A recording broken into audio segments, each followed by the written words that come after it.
All right, I took a shower, so my hair's all nice and wet. Oh, geez. Okay.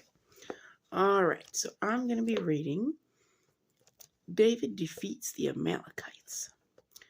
Now it happened when David had his men come to Ziklag on the third day that the Amalekites had provided the south, and Ziklag attacked Ziklag and burned it with fire. Invaded the south. And had taken captive the women and those who were there, from small to great. They did,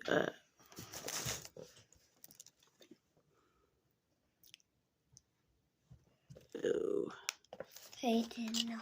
Hang on a second. All right, so they did not kill anyone, but carried them away and went their way. So David and his men came to the city, and there it was, burned with fire, and their wives, their sons, and their daughters had been taken captive. Then David and the people who were with him lifted up their voices and wept until they had no more power to weep. And David's two wives, Ahinoam and Jezreel, Ahinoam the Jezreelites, however you pronounce it, and Abigail, the widow of Nabal, the Carmelitite, had been taken captive. And David was greatly distressed, for the people spoke of stoning him, because the soul of all the people was grieved, every man for his sons and daughters. But David strengthened himself in the Lord his God. And that's what we got to do. We have to strengthen ourselves in the Lord our God. You know, I'll be honest. If my daughters were taken captive, I wouldn't be doing so good. I wouldn't. I really wouldn't. Then David said to Abiathar the priest, Ahimelech's son, please bring the ephod here to me. And Abiathar brought the ephod to David. So David inquired of the Lord, saying, shall I pursue this troop? Shall I overtake them? And he answered him, pursue, for you shall surely overtake them, and without fail recover all. So David went, he and his 600 men who were with him, and came to the brook of Besor, where those stayed who were left behind. But David pursued, he and 400 men, for 200 stayed behind, who were so weary that they could not cross the brook of Besor. Man, you got to be tired after all that walking. You know, they didn't have cars back then. They had to go somewhere. They used their feet. Then they found an Egyptian in the field and brought him to David. And they gave him bread, and he ate, and let them drink water.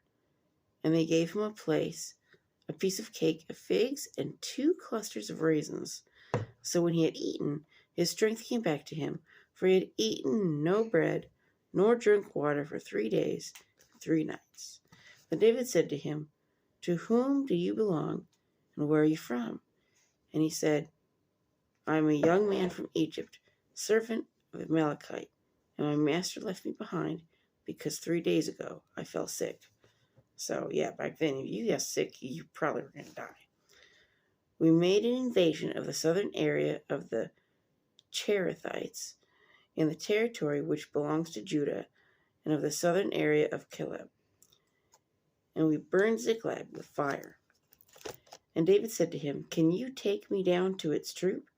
So he said, swear to me by God that you will neither kill me nor deliver me into the hands of my master. He's like, you know, because he knew if you swore by your God, you're going to follow it. Because your God's going to smite you if you don't. And I will take you down to this troop. And when he brought him down, there they were, spread out over all the land, eating and drinking and dancing, because of all the great spoil which they had taken from the land of the Philistines and from the land of Judah. Then David attacked them from twilight until the evening the next day. Not a man of them escaped, except 400 young men who rode on camels and fled. So they're like, we out. Okay. So David recovered all that the Amalekites had carried away, and David rescued his 2 wives. And nothing of theirs was lacking, neither small or great, sons or daughters, spoil or anything which they had taken from them. David recovered all. He recovered everything, everybody. Can you imagine how great they're going to be like, yay, David! Then David took all the flocks and herds they had driven before those other livestock and said, "This is David's spoil." Now David came to the 200 men who had been so worried they could not follow David, whom they also had made to stay at the brook of Besor. So they went out to meet David and to meet the people who were with him. And when David came near the people, he greeted them. Then all the wicked and worthless men of those who went with David answered and said, "Because they did not go with us, we will not give them any of the spoil that we have recovered." So they're like, they didn't do any of the work, they don't get nothing. Okay. Except for every man's wife and children, that they may lead them away and depart. But David said, "My brethren, you shall not do so with what the Lord has given us, who has preserved us and delivered into our hand the troop that came against us." So he's like, we need to give them stuff. For who will heed you in this matter? But as his part is who goes down to the battle, so shall his part he who stays by the supplies. They shall share alike. He's like, if they didn't stay with the supplies, someone could took all our stuff. So it was from that day forward, he made it a statute and an ordinance for Israel to this day. Now when David came to Ziklag, he sent some of the spoil to the elders of Judah. Back then people always took care of their elders. They didn't leave it to somebody else to do. They did it. To his friends, saying,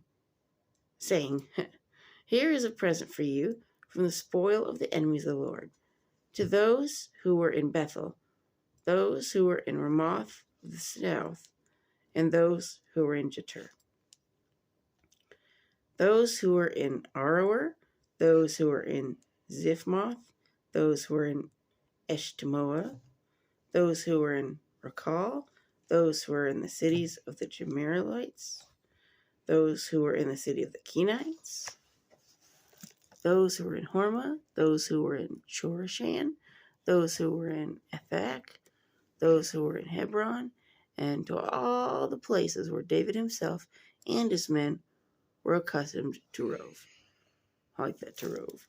It is roving around. Okay. Anyway, but yeah, so I like that. He made sure that even the people that stayed behind with the stuff got the same things that the people that went with him, because that was important too, to watch their stuff. Can't let somebody just steal your stuff, So anyway, thumbs up, like, and subscribe. Peace. Have a happy New Year's Eve. Woohoo. Ooh. Mom, do you know that you're putting this on YouTube? Yeah. You gonna have a little fun? But why are you doing that? That's just embarrassing. Oh, it's my job to embarrass you and your mommy. When you have children, you'll embarrass them too. And they'll go, "Mom!" And you'll go, yeah, see, you're smiling because you know you want to. Just like you like embarrassing your sister. Yeah, you're going to want to embarrass your children too. Bye. Facebookers and YouTubers.